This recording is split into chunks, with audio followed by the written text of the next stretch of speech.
നമസ്കാരം. ഈ ആത്മീയതയിൽ സഞ്ചരിക്കുന്നവർ അല്ലെങ്കിൽ സത്യം അന്വേഷിക്കുന്നവർ പല സ്റ്റേജുകളിലൂടെയാണ് കടന്നു പോകുന്നത്. നമ്മൾ ഈ സ്റ്റേജിലൂടെ കടന്നു പോകുമ്പം പലപ്പോഴും നമ്മൾ ഒന്നോ രണ്ടോ പുസ്തകമൊക്കെ വായിച്ചിട്ടായിരിക്കും ഇതിൽ വരുന്നത്. അതിൽ പല മാർഗമുണ്ട്, ഭക്തി മാർഗമുണ്ട്. പല മാർഗത്തിലൂടെ നമ്മളൊരു ഗുരുവിൻ്റെ ബുക്കോ ഒക്കെ വായിച്ചു വന്ന് കുറച്ചുകൂടെ ഡീറ്റെയിൽഡായിട്ട് പഠനത്തിന് വരുമ്പം നമ്മൾ പിന്നെ കേൾക്കുന്ന ചില വാക്കുകളെന്ന് പറഞ്ഞാൽ വേദാന്തം, പുരാണം, ഉപനിഷത്ത്, ഇങ്ങനെയുള്ള പല വാക്കുകളും നമ്മൾ അവിടെ ഇവിടെയൊക്കെ പലരുടെയും പ്രസംഗങ്ങളിലും പുസ്തകത്തിലും കേൾക്കും. പക്ഷേ ഇത് തങ്ങളിൽ എന്താണ് വ്യത്യാസമെന്ന് ചോദിച്ചാൽ പലപ്പോഴും നമുക്ക് വ്യക്തമായൊരു ഉത്തരം കിട്ടാറില്ല. ഈ വ്യക്തമായ ഉത്തരം കിട്ടാത്തത് ഇവർക്ക് അറിഞ്ഞുകൂടാത്തതുകൊണ്ടല്ല, അത് ആത്മീയതയിൽ നമുക്കിവർ പറഞ്ഞു തരാത്തതിന് കാരണം നമ്മൾ അന്വേഷിച്ച് കണ്ടെത്താനാണ്. അന്വേഷിച്ച് കണ്ടെത്തുമ്പോൾ മാത്രമേ അതിൻ്റേതായ ഒരു വാല്യൂ കിട്ടത്തുള്ളൂ. അത് വിവേകാനന്ദൻ്റെ കഥയിൽ വിവേകാനന്ദൻ ഗുരുവിനെ അന്വേഷിച്ച് പോകുന്നൊരു ഇതുണ്ട്. അങ്ങനെ പലരെയും കണ്ടു. ദൈവത്തെ കണ്ടവരുണ്ടോ എന്ന് അന്വേഷിച്ച് പോവുകയാണ്. അവസാനം രാമകൃഷ്ണ പരമഹംസർ മാത്രമാണ് ഞാൻ ദൈവത്തെ കണ്ടിട്ടുണ്ടെന്ന് പറഞ്ഞത്. അതാണ് ഈ സത്യാന്വേഷണം എന്ന് പറയുന്നത്. അപ്പോൾ ഇതിൽ വരുന്ന ഓരോ ഭാഗവും നമ്മൾ ക്ലിയർ ചെയ്ത് പോയില്ലെങ്കിൽ നമ്മൾ ചില സ്ഥലത്ത് സംശയം കൊണ്ട് നിൽക്കും. ഇനി ഇതെല്ലാം ക്ലിയർ ചെയ്ത് കഴിഞ്ഞാൽ അടുത്ത സ്റ്റേജിൽ ഇതെല്ലാം തള്ളേണ്ട ഒരവസ്ഥ വരും. പക്ഷെ എന്തായാലും ഈ വേദം എന്ന് പറയുന്നത് ആണ് പരമമായി. ഇനി ഇത് ഇന്ത്യക്കാർക്ക് മാത്രമാണോ ഈ വേദവും ഉപനിഷത്തും ആപ്ലിക്കബിൾ എന്ന് ചോദിച്ചാൽ, നമ്മുടെ ഇൻ്റർനാഷണൽ ലെവലിൽ ആത്മീയത പഠിക്കുമ്പോഴും ഈ വേദവും ഉപനിഷത്തും ഒക്കെ ഇവിടുത്തെ പല ട്രാൻസ്ലേഷൻ ഡിക്ഷണറികൾ എഴുതിയത് ഇംഗ്ലീഷുകാരാണെന്ന് പറയുന്ന കണക്ക് ഇത് വർഷങ്ങൾക്ക് മുമ്പ് തന്നെ ജർമ്മനിയിലും പല ഭാഷകളിലും ട്രാൻസ്ലേറ്റ് ചെയ്ത് അവരിത് ആത്മീയതയുടെ പാർട്ടായിട്ട് അവർ പഠിക്കുന്നുണ്ട്. അങ്ങനെയാണ് ഇവർ ഇന്ത്യയിൽ ഇത് പഠിക്കാനായിട്ട് വരുന്നത്. ഈ പഠിക്കാൻ എന്ന് പറഞ്ഞാൽ പ്രൊഫസർമാരുടെ നിന്നോ യൂണിവേഴ്സിറ്റിയിൽ നിന്നോ പഠിക്കാനല്ല, അത് യൂണിവേഴ്സിറ്റിയിലുണ്ട്. ഇത് എക്സ്പീരിയൻസ് ചെയ്ത ആൾക്കാർ ഹിമാലയത്തിലുണ്ടെന്ന് പറഞ്ഞിട്ടാണ് ഇവർ ഹിമാലയത്തിൽ വരുന്നത്. അപ്പോൾ എന്തായാലും നമുക്കിത് എന്താണ് എന്നുള്ള ഒരു പഠനം അല്ലെങ്കിൽ ഒരു ആളിപ്പാതയിൽ കടന്നു വരുമ്പം എന്താണെന്ന് പറഞ്ഞാൽ വേദമാണ് അൾട്ടിമേറ്റായിട്ട് ഉള്ളത്. ഇതിൽ എന്താണ് വേദം എന്ന് പറഞ്ഞാൽ, നമ്മൾ ഈ ഓരോ മതവും എടുത്ത് നോക്കിക്കഴിഞ്ഞാൽ ആ മതത്തിൽ ഇപ്പോൾ ക്രിസ്ത്യാനിറ്റി എടുത്താൽ ജീസസ് ക്രൈസ്റ്റ്, ബുദ്ധിസം എടുത്താൽ ബുദ്ധൻ, അങ്ങനെ ഒരു ആളിൽ നിന്ന്, ഒരു യോഗി അല്ലെങ്കിൽ ഒരു പ്രോഫറ്റിൽ നിന്നാണ് മിസ്റ്റിക് എക്സ്പീരിയൻസിലൂടെ ഇത് വരുന്നത്. ഇവിടെ നമുക്ക് ഹിന്ദു ഒരു റിലിജനല്ല, ഒരു കൾച്ചർ അനുസരിച്ച് വേദം എന്ന് പറയുന്നത് 2000 വർഷം എന്നും 1000 വർഷം എന്ന് പറയപ്പെടുന്നുണ്ട്. അതെന്തോ ആയിക്കോട്ടെ, അത് ഒരാളിൽ കോൺസെൻട്രേറ്റ് ചെയ്യുന്ന ഒരു കാര്യമല്ലത്. അപ്പോൾ അത് പലരിലൂടെ വന്നിട്ടുള്ളതാണ്. അപ്പോൾ അവിടെ ഇത് അതോറിറ്റി ആര് പറഞ്ഞു എന്നുള്ളത് നമുക്ക് വേദത്തിൽ കിട്ടത്തില്ല. ഇനി ഇതിനകത്ത് എല്ലാം ഉണ്ട്. മരുന്ന്, ആയുർവേദം, അല്ലെങ്കിൽ ആസ്ട്രോളജി, അല്ലെങ്കിൽ താന്ത്രിക്, ഇതെല്ലാം വേദത്തിലുണ്ട്. അപ്പോൾ ഇത് തിരിച്ചറിയാതെയാണ് പലപ്പോഴും നമ്മൾ ഈ പാതയിൽ പോകുമ്പം ആൾക്കാർ പറയും അത് അന്ധവിശ്വാസമാണ്, നിങ്ങളിത് അന്ധവിശ്വാസം അല്ല. ഇതെല്ലാം വേദത്തിലുണ്ട്. വേദത്തിലില്ലാത്തത് എന്തെങ്കിലുമാണ് നമ്മൾ ചെയ്യുന്നതെങ്കിൽ മാത്രമേ അത് അന്ധവിശ്വാസമാവും. എന്താണ് ഈ അന്ധവിശ്വാസം എന്താണെന്ന് അറിയണമെങ്കിൽ നമ്മൾ വേദം പഠിച്ചേ പറ്റൂ. ഇത് പഠിക്കുക എന്ന് പറഞ്ഞാൽ വലിയ കാര്യമുള്ള കാര്യമല്ല. ഇന്ന് യൂട്യൂബുണ്ട്, ആർക്കും അടിച്ചു നോക്കിക്കഴിഞ്ഞാൽ 4 ടൈപ്പ് വേദമുണ്ട്, ഇതൊക്കെ അറിയാൻ പറ്റും. പക്ഷേ അത് അവിടെ കിടന്നിട്ട് കാര്യമില്ല. അത് നമ്മളിലേക്ക് വന്നാൽ മാത്രമേ, അത് ലേൺ ചെയ്താൽ മാത്രമേ നമുക്കിത് പ്രോഗ്രസ് ചെയ്യാൻ പറ്റൂ. ഇതാണ് വേദം എന്ന് പറയുന്നത്. ഇനി പുരാണങ്ങൾ എന്താണ്? അവിടെയാണ് ഭഗവത്ഗീത, ഭാഗവതം, അല്ലെങ്കിൽ പല കാര്യങ്ങൾ എടുക്കുന്ന ഇതിനകത്ത് പുരാണങ്ങളുണ്ട്. ഈ പുരാണങ്ങളിൻ്റെ കഥകളിലൂടെ നമ്മളെത്തിക്കാൻ ശ്രമിക്കുന്നത് വേദത്തിൽ തന്നെയാണ്. ഒരുപക്ഷെ ആൾക്കാർക്ക് മനസ്സിലാവാൻ വേണ്ടി കഥാരൂപത്തിലാക്കിയെന്ന് മാത്രമേ പുരാണങ്ങളിലുള്ളൂ. അപ്പോൾ പുരാണങ്ങളിൽ നിൽക്കുന്നവർ വേദത്തെ എടുക്കണമെന്ന് നിർബന്ധവുമില്ല. കാര്യം പുരാണത്തിലൂടെയും വേദം എന്ന് പറഞ്ഞാൽ സത്യം, പരമമായ സത്യം അല്ലെങ്കിൽ ശുദ്ധബോധത്തിൻ്റെ പാർട്ടാണ്. ഇനി ഉപനിഷത്ത് എടുത്താൽ എന്താ? ഉപനിഷത്ത് കുറച്ചുകൂടെ ഇതായിട്ട് പല ഋഷിമാരും മുനിമാരും അവരുടെ പേരെടുത്ത് വെച്ച്, കഠോപനിഷത്താണെങ്കിൽ ഇന്ന ആൾ എന്ന് സ്പെസിഫിക്കായിട്ട് അവിടെ പറയുന്നുണ്ട്. അപ്പോൾ ഇത് കുറച്ചുകൂടെ നേരത്തെ പറഞ്ഞ കണക്ക് വ്യക്തിഗതമായിട്ടുള്ള കാര്യങ്ങൾ ഇവർ ഇൻ്റർപ്രറ്റ് ചെയ്തിട്ടുള്ള സാധനങ്ങളാണ് ഉപനിഷത്ത്. അപ്പോൾ ഇതാണോ നമ്മൾ ഫോളോ ചെയ്യേണ്ടതെന്ന് ചോദിച്ചാൽ, ഒരു ഗുരു പറയും അല്ലെങ്കിൽ ഒരു പുസ്തകം പറയും നിങ്ങൾ ഉപനിഷത്ത് ഫോളോ എന്ന് പറയും, വേറെ ചിലർ പറയും പുരാണം ഫോളോ എന്ന് പറയും. പക്ഷേ ഇതിൻ്റെ മെയിൻ സോഴ്സ് എന്താ? ഈ കറണ്ടെല്ലാം ട്രാൻസ്ഫോമർ എന്താണ്? വേദമാണ്. വേദമാണ് ലോകം മൊത്തം ആത്മീയത പഠിക്കാനായിട്ട് ബേസ് ചെയ്തിരിക്കുന്ന ഒരു എലമെൻറ്റ്. നിയമം പഠിക്കണമെങ്കിൽ കോൺസ്റ്റിറ്റ്യൂഷൻ പഠിച്ചാലേ പറ്റൂ, പഠിക്കാതെ നിയമം പഠിക്കാം, പക്ഷെ അതുകൊണ്ട് പ്രയോജനമില്ല.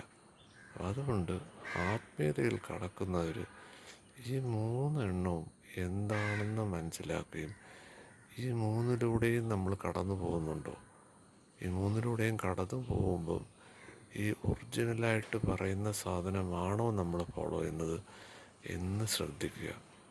പുസ്തകങ്ങൾ ഫോളോ ചെയ്യരുത്, അല്ലെങ്കിൽ ഒരു വ്യക്തി പറയുന്നത് ഫോളോ ചെയ്യരുത്.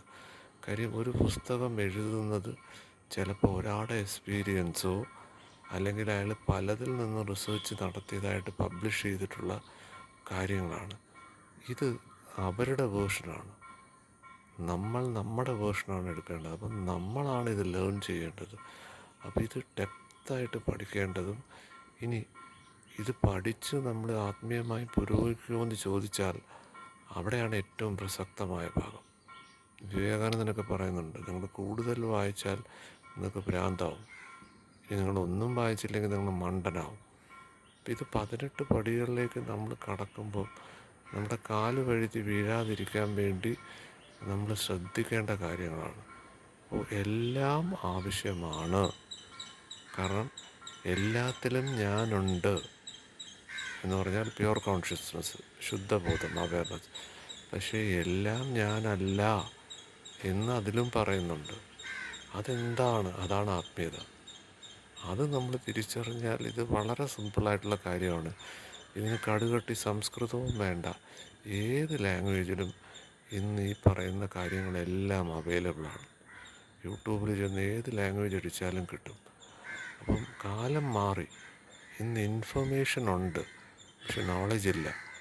പക്ഷേ ഒരു കാലത്ത് ഇത് പഠിക്കാൻ നമ്മൾ പുസ്തകം വായിച്ച് അല്ലെങ്കിൽ ലൈബ്രറിയിൽ പോയി പുസ്തകം എടുത്ത് രാത്രി പകൽ നമ്മൾ അന്വേഷിച്ച് കണ്ടെത്തിയത് ഇന്ന് നമ്മുടെ വിരൽത്തുമ്പിലുണ്ട്.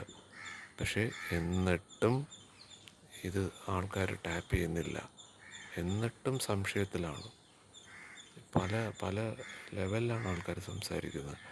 ചില സമയത്ത് തിരുവനന്തപുരത്ത് എനിക്കറിയാവുന്ന ആത്മീയ പ്രഭാഷണം നടത്തിയിരുന്ന ഒരാളെക്കുറിച്ച് ആൾക്കാർ പറയുന്നത് വേദാന്തിയാണ്. ഞാൻ വിചാരിച്ചു ഇത് എന്താ ഇങ്ങനെ കളിയാക്കി പറയുകയാണോ? ശരിക്കും വേദാന്തി എന്ന് പറഞ്ഞാൽ അതാണ് അൾട്ടിമേറ്റ്. പക്ഷെ പലപ്പോഴും വേദം വേറെ, ഉപനിഷത്ത് വേറെ, പുരാണം വേറെ.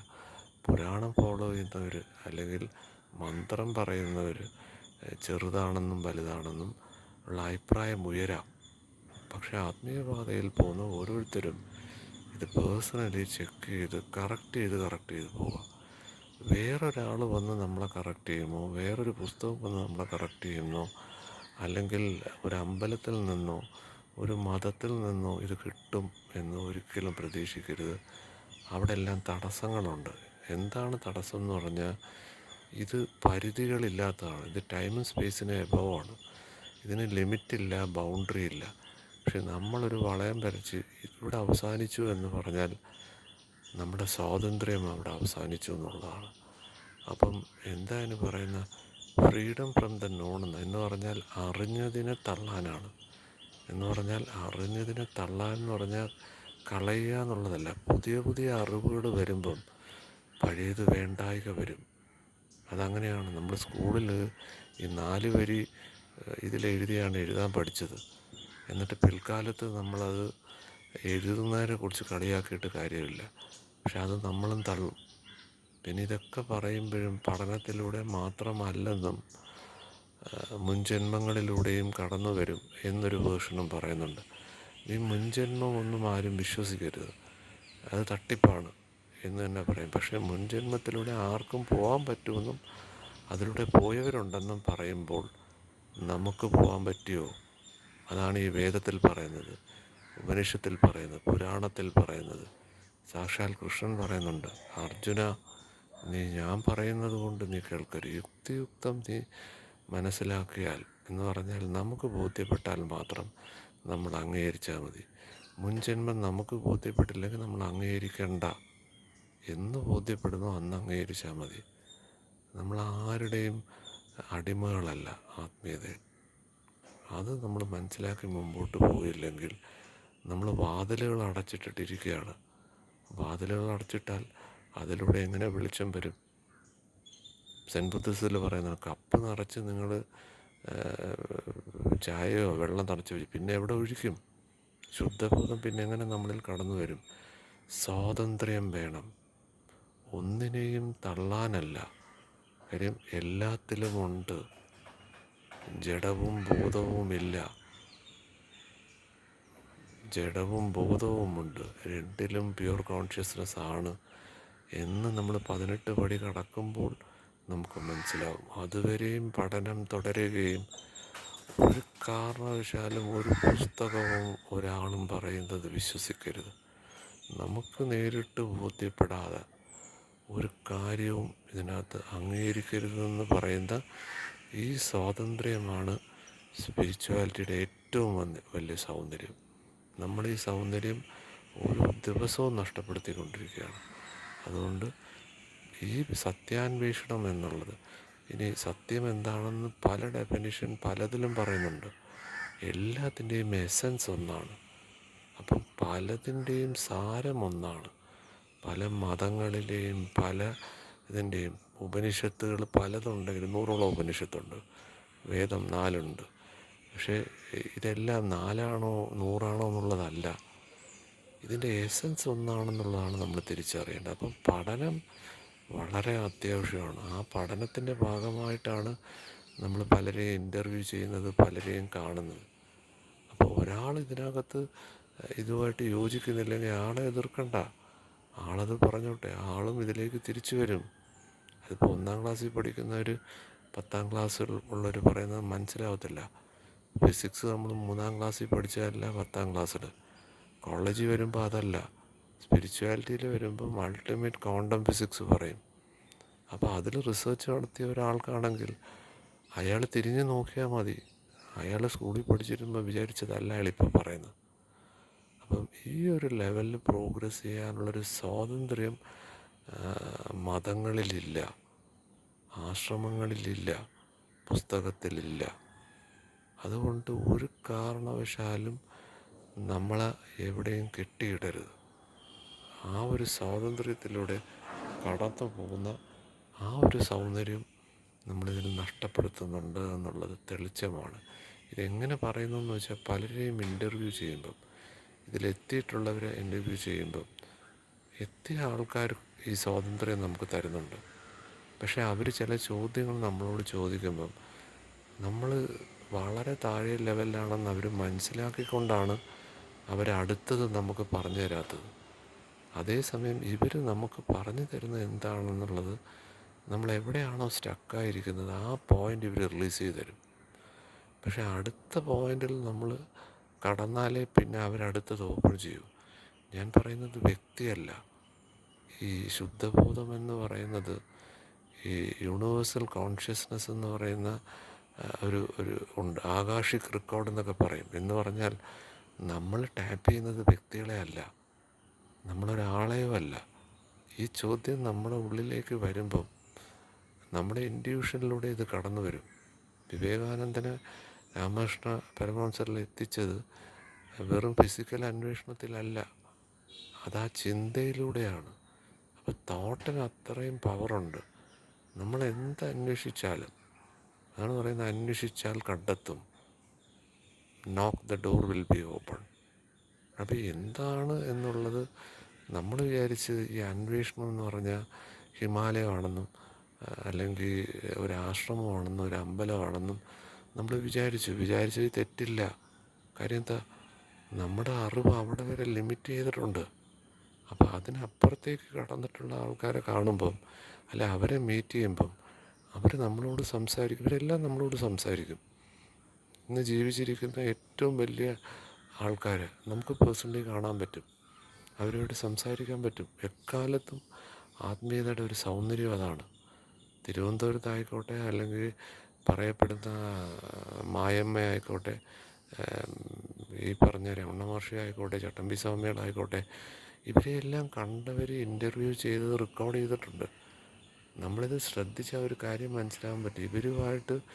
ഇവർ സമ്മതിക്കുന്നത് ഇന്ദ്രിയങ്ങളിലൂടെ, പഞ്ചേന്ദ്രിയങ്ങളിലൂടെ അല്ല, സംഭാഷണത്തിലൂടെ അല്ല, അവരുടെ പ്രസൻസിലൂടെയാണ്.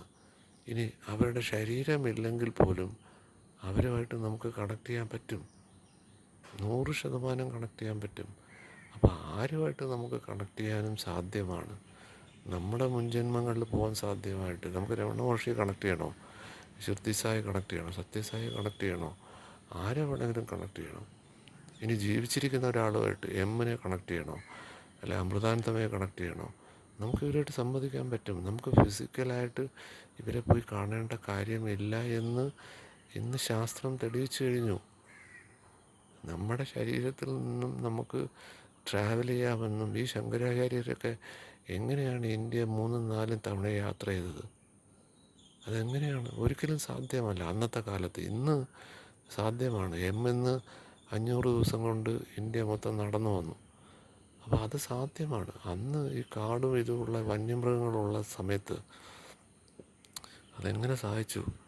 ഇവർ ആസ്ട്രൽ ഇതിലൂടെ ട്രാവൽ ചെയ്തിട്ടുണ്ടെന്നുള്ളത് 100% സത്യമാണ്. അപ്പോൾ ഇതൊക്കെ ചില ആൾക്കാർ അന്ധവിശ്വാസമാണെന്ന് പറഞ്ഞ് ഇതിലൂടെ യാത്ര ചെയ്യുന്ന, അല്ലെങ്കിൽ ഇതിലൂടെ കടന്നു പോകുന്നവരൊക്കെ ഇവർ തടസ്സം സൃഷ്ടിക്കുകയാണ്.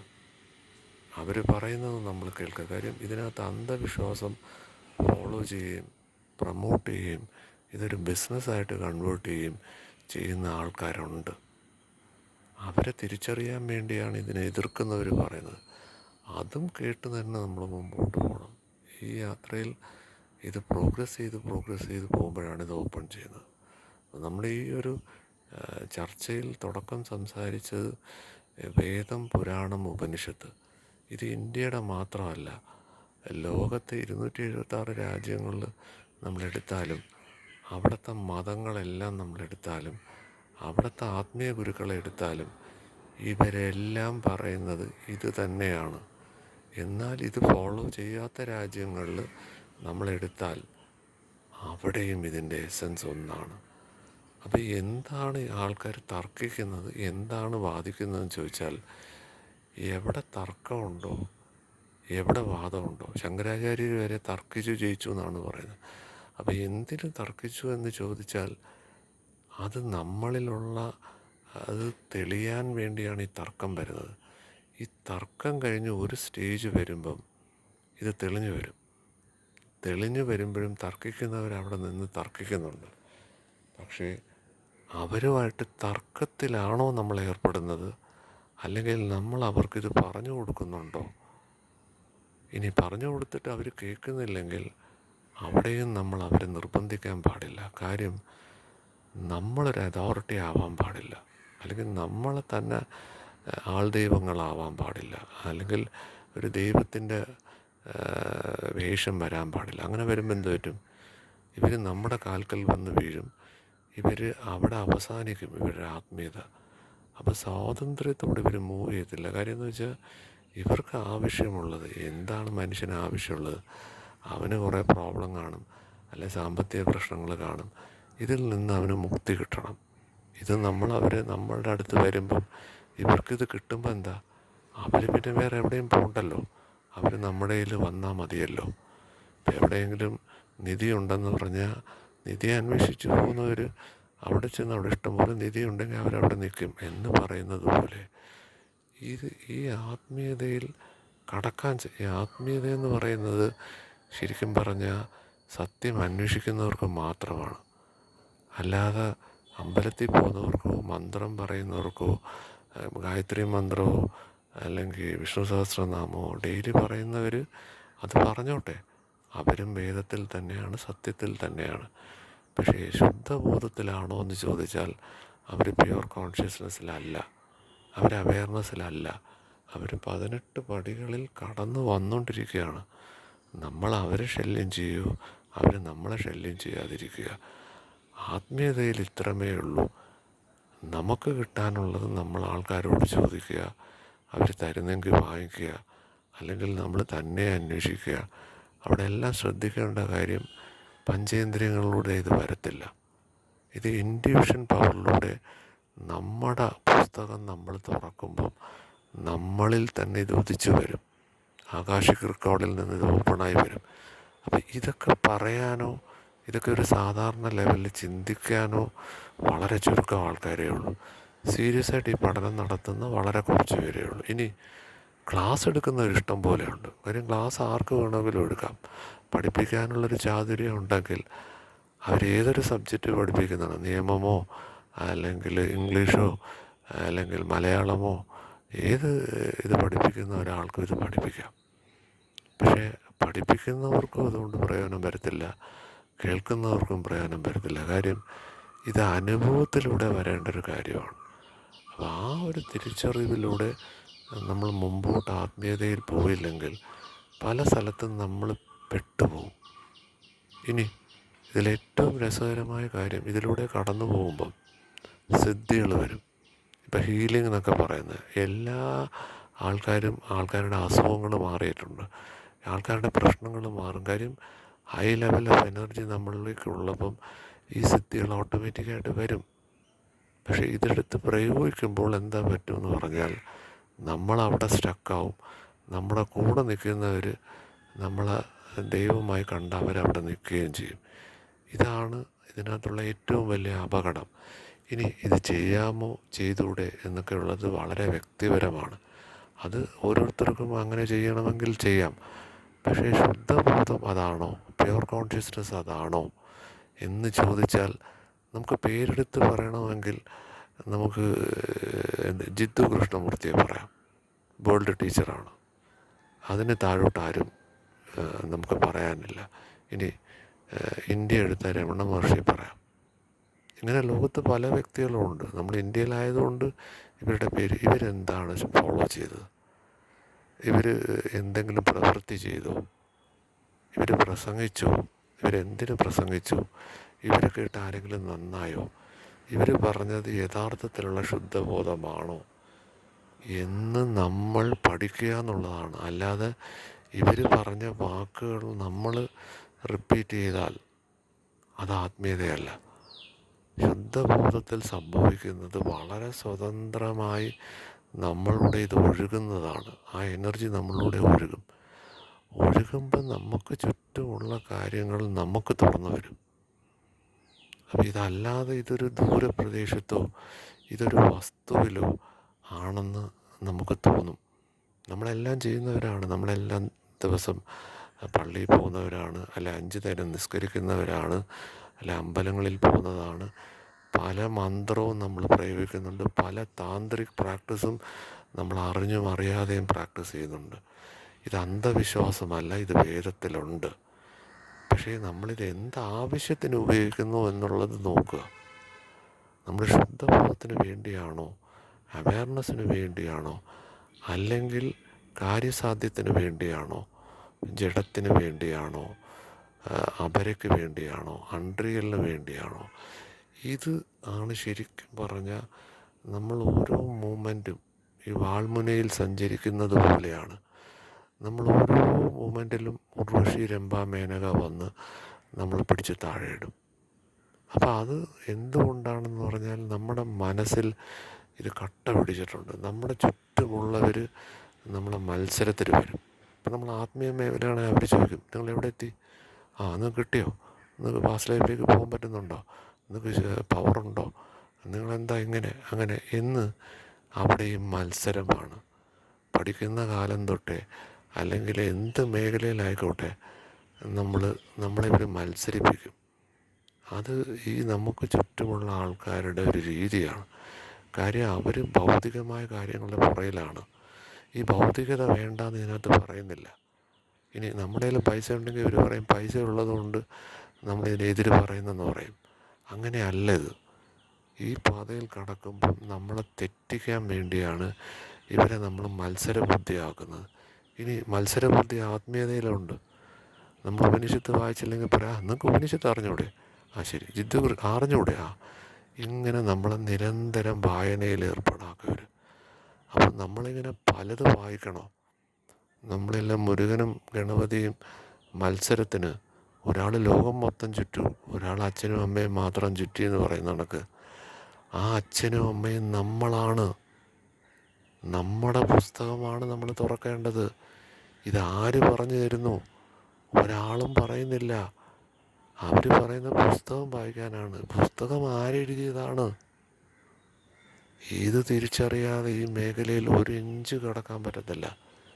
ഞാനിത് പറയുന്നത് ഈ മേഖലയിൽ പഠനം നടത്തിക്കൊണ്ടിരിക്കുന്ന ഒരാളെന്നുള്ള നിലയ്ക്കാണ് ഞാൻ ഞാൻ പറയുന്നത് എല്ലാം കള്ളമായിരിക്കാം. പക്ഷേ ഈ പറയുന്നത് ശുദ്ധബോധമായിട്ട് കണക്ട് ചെയ്തിട്ടുള്ളതാണോ എന്ന് ചെക്ക് ചെയ്യുക. ഞാൻ പറഞ്ഞിട്ടുള്ളതിൽ ഏതെങ്കിലും ഒരു പോയിൻ്റ് തെറ്റാണെങ്കിൽ ഞാൻ തിരുത്താനും തയ്യാറാണ്. അതാണ് ഓപ്പൺനെസ് എന്ന് പറയുന്നത്. കാര്യം ഇതൊരു എൻലെസ് സാധനമാണ്. ഇതൊരു സ്ഥലത്ത് നമുക്ക് എൻഡ് ചെയ്യാൻ പറ്റുന്നതല്ല. അപ്പം ഈ വീണ്ടും വിഷ്ണു ലോകം എന്ന് പറയും. എന്നുവെച്ചാൽ ഈ ലോകമെന്ന് പറയുന്നത് നമ്മളാണ്. അപ്പോഴാണ് നമ്മൾ ചോദിക്കുന്നത് നമുക്കൊരു കാറ് വേണം, റോൾസ് റോയ്സ് കാറ് വേണം, അല്ലെങ്കിൽ ഒരു 100 ഏക്കർ സ്ഥലം വേണം. ഇവിടെ 100 ഏക്കർ എന്ന് പറയുന്ന സ്ഥലം തന്നെ ഉണ്ടെങ്കിൽ തന്നെ ഇതിൻ്റെ എല്ലാം മുതലാളി നമ്മളാണ്. നമ്മൾ വെറും അടിമകളെ പോലെ നടക്കുകയാണ്. നമ്മളാണ് രാജാവ് എന്ന് പറഞ്ഞാൽ അതാണ് തത്വമസി. ഈ ലോകത്ത് കാണുന്ന എല്ലാത്തിൻ്റെയും മുതലാളി നമ്മളാണ്. നമ്മൾ ഇല്ല വാടകക്കാരനെ പോലെയാണ് ഇവിടെ നിൽക്കുന്നത്. നമ്മളാണ് മുതലാളി. അപ്പോൾ ഇത് നമ്മളെ തിരിച്ചറിയാനോ നമുക്കിവരൊരിക്കലും തരത്തില്ല. കാര്യം എല്ലാ കാലത്തും നമ്മൾ അടിമകളായിരിക്കണം.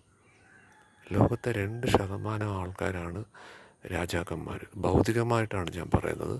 ഇനി സ്പിരിച്വാലിറ്റിയിൽ ഇത് തന്നെ പറയുന്നുണ്ട്. 1% ആൾക്കാർക്ക് പോലും ഇതിനകത്ത് കടക്കാൻ പറ്റത്തില്ല. കാര്യം ഇതാണ്. കാര്യം എല്ലാ കാലത്തും ബാക്കിയുള്ളവർ അവരുടെ അടിമകളാണ്. കാര്യം ഈ സത്യം വളരെ സിമ്പിളാണ്.